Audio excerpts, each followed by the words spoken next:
Hi guys! Welcome sa isang araw ko bilang full-time mom, student mom at syempre a good citizen. Grabe, maaga pa lang umaandar na agad ang pagiging nanay. Humising ako ng alas 6 ng umaga at pagbukas ko ng bintana, napahinto ako sandali. Dahil ang ganda kasi ng sikat ng araw, agaw pansin talaga, parang perfect way to start the day. Pagkatapos ng pagmuni-muni ay bumaba na ako at nagpainit na rin ng tubig at maya-maya ay kumulo na ito at kumuha na ako ng mga baso para magtimpla dahil hindi talaga kumpleto ang umaga ko kung walang kape. Timing pagkatimpla ko ng kape, dumating ang asawa ko na may dalang tinapay, perfect partner sa maagang umaga. So after breakfast, naglinis ako ng higaan and nagready na rin para sa school. Pero ayan, pasensya na wala akong naklip ng pag-prepare ko kasi nag-time crunch ako sobra. May quiz pa kasi kami today.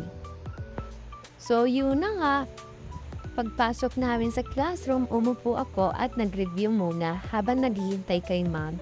After a few minutes, dumating na siya at nagsimula na ang quiz. At yun na nga, after class, diretso na ako umuwi para ituloy ang mom duties. Pag-uwi ko, pinaliguan ko agad si baby para fresh siya at comfortable. At pagkatapos maligo, nilagyan ko na siya ng kanyang skincare tapos nanihisan ko na rin siya.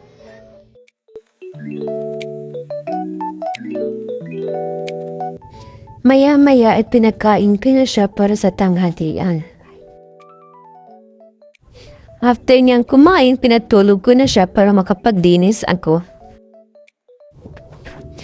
Habang tulog siya, nagligpit muna ako ng mga laruan na nakakalat sa sala.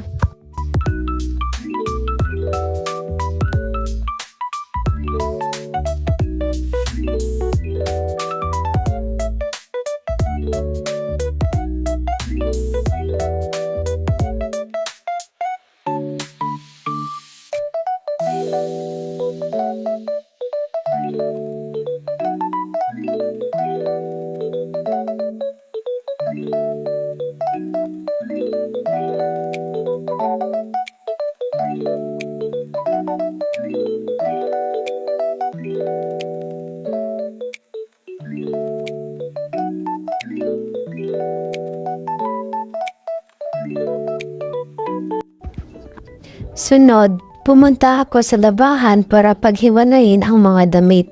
Pajama, shorts, pantalon, lahat na nakagroup para hindi magkahalo.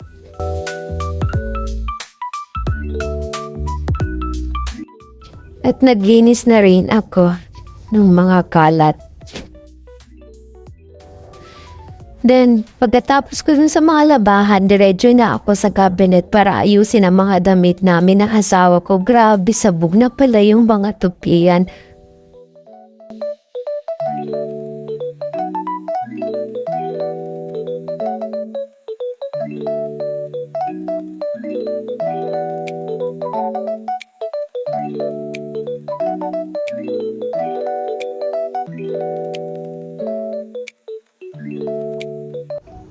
Hindi ko na malayan, hapon na pala. Sobrang ganda ng sunset. Perfect moment to pose, huminga at magmuni-muni.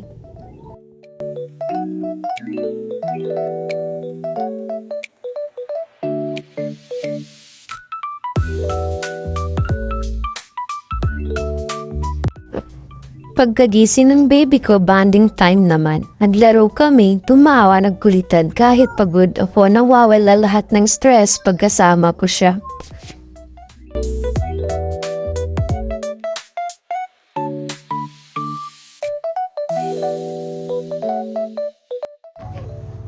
Maya-maya bumaba na ako para magluto ng panghapunan. Busy mama mo ulit.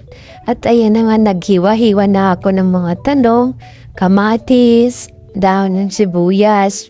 So ayan na nga, tapos na at lulutuin ko na pang torta.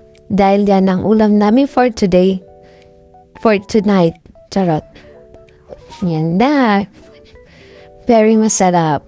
Yan kasi ang request ng aking mister. So enjoy!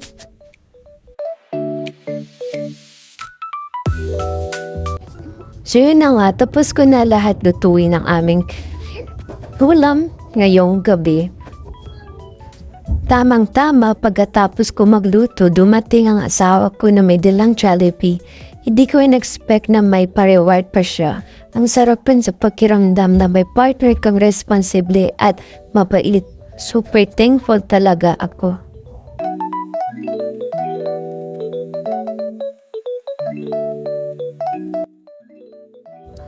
Kumain na muna kami ng anak ko kasi gutom na siya at ako rin.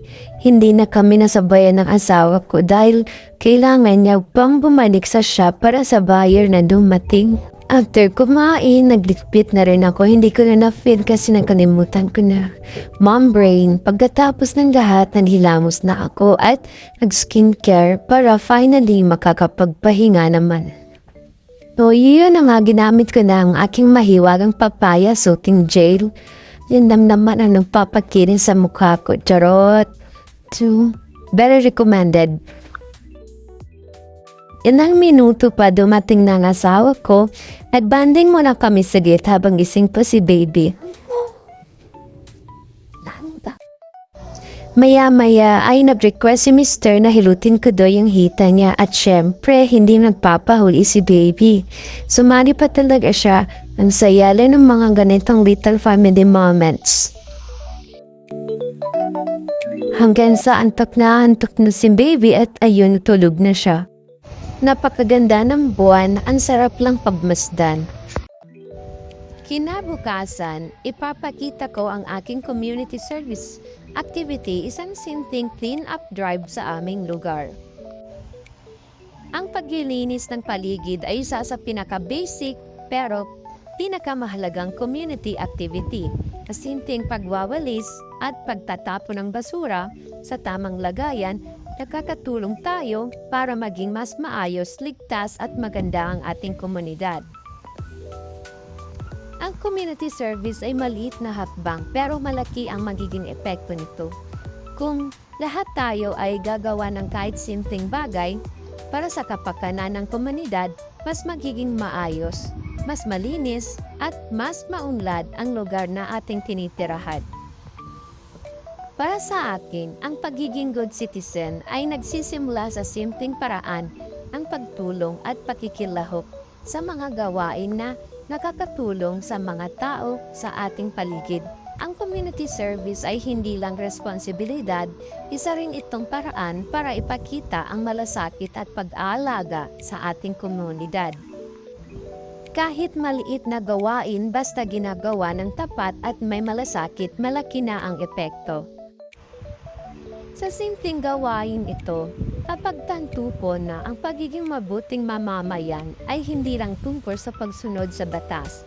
Ito ay tungkol sa pagiging responsable, pag-aalaga sa kapaligiran at pagtulong sa kahit walang kapalit. At dito na nagtatapos ang aking mini vlog. Maraming salamat po. Naway maging inspirasyon ito upang mas maging aktibo tayo sa mga community activities. Tandaan ang pagiging good citizen ay nagsisimula sa simpleng gawain, may malasakit.